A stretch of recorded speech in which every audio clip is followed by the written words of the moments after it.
بات کی جائے قارون کے خزانے کی تو ان تمام تر بادشاہوں اور فرعونوں کے خزانے قارون کے خزانے کے آگے کچھ بھی نہیں۔ پیارے دوستو، قارون کے پاس کتنا خزانہ تھا اس کا اندازہ اس بات سے لگایا جا سکتا ہے کہ آج کے دور میں تمام دنیا کے مال و دولت اور تمام خزانوں کو جمع کیا جائے اور اس کا موازنہ کیا جائے قارون کے خزانے کے ساتھ تو تمام دنیا کی دولت اور خزانے قارون کے خزانے کا ایک معمولی سا حصہ بنتے ہیں، بلکہ قارون کے پاس اس سے بھی کہیں زیادہ مال و دولت اور کہیں زیادہ خزانے تھے۔ پیارا دوستو، حقیقت میں قارون کون تھا اور اس کے پاس اتنا خزانہ آیا کہاں سے، اور پھر اس خزانے کا وبال اس قارون پر کس طرح پڑا اور اس نے کس طرح اللہ تبارک و تعالیٰ کی نافرمانی کی، اور پھر اللہ تبارک و تعالیٰ نے اس کو کس طرح زمین کے اندر اس کے خزانے کے ساتھ غرق کیا۔ روایات میں آتا ہے کہ قارون بہت ہی خوبصورت آدمی تھا جو حضرت موسیٰ علیہ السلام کا چچا زاد بھائی تھا۔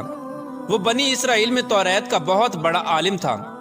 اور یہ با اخلاق اور ملنسار انسان تھا، لیکن بے شمار مال و دولت کے آتے ہی ایک دم سے بدل گیا اور حضرت موسیٰ علیہ السلام کا بہت بڑا دشمن اور مغرور ہو گیا۔ پیارا دوستو، اس کے پاس اتنا خزانہ تھا کہ 70 اونٹ اس کے خزانے کی چابیاں لے کر چلا کرتے تھے۔ بعض روایات میں آتا ہے کہ قارون لوگوں کو سود پر مال دیا کرتا تھا، جس کے بدلے میں وہ لوگوں سے 2 گنا وصول کیا کرتا تھا۔ اس طرح آہستہ آہستہ یوں ہی وقت گزرتا گیا اور اس کے پاس کثیر تعداد میں مال و دولت جمع ہو گیا اور یہ مصر کا امیر ترین شخص بن گیا۔ ادھر جب اللہ تبارک و تعالیٰ نے زکوٰۃ کا حکم نازل کیا تو حضرت موسیٰ علیہ السلام نے اس کو زکوٰۃ دینے کا کہا، تو اس وقت اس نے حضرت موسیٰ علیہ السلام کے روبرو یہ عہد کر لیا کہ وہ اپنے تمام خزانوں میں سے 1000واں حصہ زکوٰۃ کا نکالا کرے گا۔ مگر جب اس نے مال کا حساب لگایا تو یہ ایک بہت بڑی رقم بنتی تھی۔ یہ دیکھ کر قارون پر ایک دم سے لالچ اور کنجوسی کا بھوت سوار ہو گیا اور نہ صرف خود اس نے زکوٰۃ کا انکار کر دیا بلکہ بنی اسرائیل کے لوگوں کو بھی بہکانے لگا اور بنی اسرائیل کے لوگوں کو کہنے لگا کہ حضرت موسیٰ علیہ السلام زکوٰۃ کے بہانے سے تم لوگوں کا مال ہتھیانا چاہتے ہیں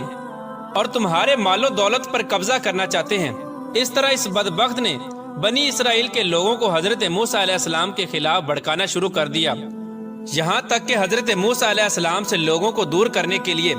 اس بدبخت نے یہ چال بھی چلی کہ ایک عورت کو بہت زیادہ مال و دولت دے کر اس بات پر آمادہ کیا کہ وہ حضرت موسیٰ علیہ السلام پر بدکاری کا الزام لگائے۔ چنانچہ ایک دن حضرت موسیٰ علیہ السلام ایک مقام پر کھڑے ہو کر بیان فرما رہے تھے کہ قارون نے حضرت موسیٰ علیہ السلام کو ٹوکا اور حضرت موسیٰ علیہ السلام سے کہنے لگا کہ آپ نے فلاں عورت کے ساتھ بدکاری کی ہے۔ تو اس وقت حضرت موسیٰ علیہ السلام نے ارشاد فرمایا کہ اس عورت کو میرے سامنے لاؤ۔ چنانچہ اس عورت کو حضرت موسیٰ علیہ السلام کی بارگاہ میں بلایا گیا تو حضرت موسیٰ علیہ السلام نے ارشاد فرمایا کہ اے عورت، تجھے اس پاک ذات کی قسم جس نے بنی اسرائیل کے لیے دریا سے 2 رستے بنا دیے اور بنی اسرائیل والوں کو عافیت اور سلامتی کے ساتھ دریا سے پار نکالا اور فرعون سے نجات بخشی،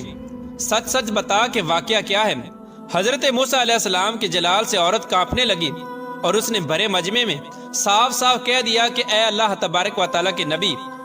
مجھے قارون نے کثیر دولت دے کر آپ پر بہتان لگانے کے لیے آمادہ کیا ہے۔ اس وقت حضرت موسیٰ علیہ السلام کی آنکھوں میں آنسو آ گئے اور آپ اللہ تبارک و تعالیٰ کی بارگاہ میں سجدہ شکر کے لیے گر گئے اور یہ دعا مانگنے لگے، یا رب العالمین، قارون پر اپنا قہر و غضب نازل فرما۔ اس دعا کے بعد حضرت موسیٰ علیہ السلام نے بڑے مجمع میں یہ ارشاد فرمایا کہ جو کوئی قارون کا ساتھی ہے وہ قارون کے ساتھ کھڑا رہے اور جو میرا ساتھی ہے وہ قارون سے جدا ہو جائے۔ چنانچہ اس وقت 2 افراد کے سوا تمام بنی اسرائیل والے قارون سے الگ ہو گئے۔ پھر حضرت موسیٰ علیہ السلام نے زمین کو حکم دیا کہ اے زمین، تو اس کو پکڑ لے، تو اس وقت زمین نے قارون کو ایک دم گھٹنوں تک زمین کے اندر دنسا دیا۔ پھر دوبارہ حضرت موسیٰ علیہ السلام نے زمین سے یہی حکم ارشاد فرمایا تو قارون کمر تک زمین کے اندر دھنس گیا۔ یہ منظر دیکھ کر قارون رونے لگا اور التجائیں کرنے لگا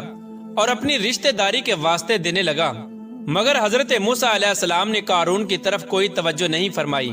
یہاں تک کہ یہ بدبخت مکمل طور پر زمین کے اندر دھنس گیا۔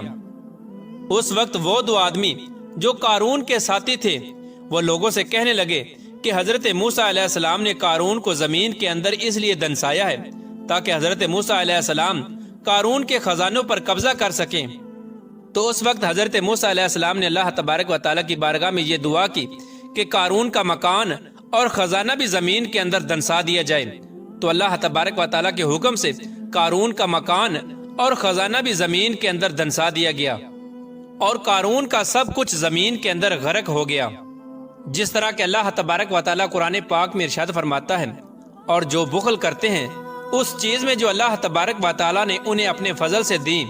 ہرگز اسے اپنے لیے اچھا نہ سمجھیں بلکہ وہ ان کے لیے برا ہے۔ ان قریب وہ جس میں بخل کیا کرتے تھے قیامت کے دن ان کے گلے کا طوق ہوگا،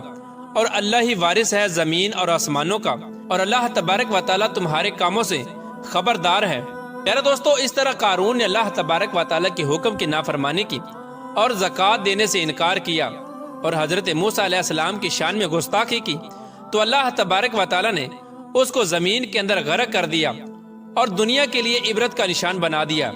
اللہ تبارک و تعالیٰ سے دعا ہے کہ اللہ تبارک و تعالیٰ اپنے تمام احکامات پر عمل کرتے ہوئے زندگی گزارنے کی توفیق عطا فرمائے اور حضور صلی اللہ تعالیٰ علیہ وآلہ وسلم کی غلامی کے اندر جینا مرنا نصیب فرمائے۔